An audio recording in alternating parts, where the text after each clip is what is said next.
From the KBIA newsroom in Columbia, I'm Noah Grabianski.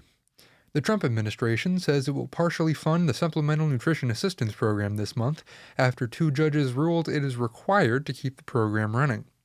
The U.S. Department of Agriculture, which runs SNAP, planned to freeze payments on November 1st due to the government shutdown.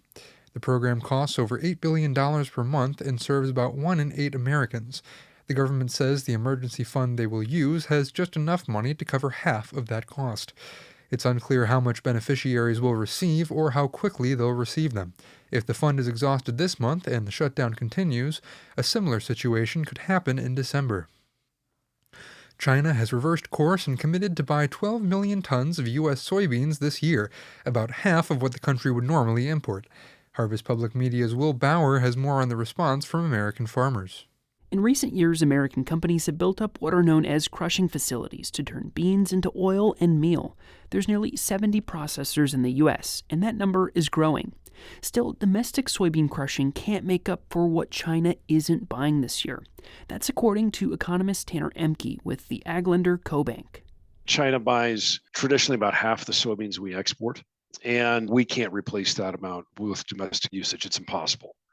Even if we did, we would have a tremendous amount of soybean meal that we need to find a home for. Emke says farmers in the upper Midwest will be the hardest hit by the trade war. Many will opt to store their soybeans until the markets improve. For Harvest Public Media, I'm Will Bauer. A program that pays landowners to open their property to public hunting and fishing is canceling some agreements due to funding. KBIA's Kaylee Ibarra has more. The Outdoor Recreational Access Program provides public access to private land for hunting and fishing. It's funded through the Farm Bill's Voluntary Public Access and Habitat Incentive Program. Lisa Potter is the Private Land Program Supervisor for the Missouri Department of Conservation. She says the federal shutdown and prior delays in authorization are preventing the MDC from extending renewal agreements. The landowners that we had to cancel their agreements, they wanted to continue, but it just came down to the fact that we did not have the funds. More than 40 private properties are open to the public through the program.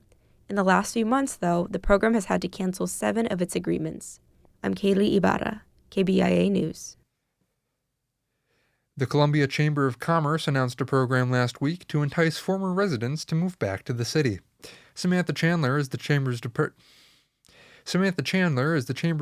of Communications and says the marketing initiative will target cities with high University of Missouri alumni populations. We want them to remember those feelings of being in Columbia and come back to work here for some of our jobs that we have available. Chandler says there are currently 3,000 more open jobs in Columbia than there are people looking for work. I'm Noah Grabianski, KBIA News, Columbia.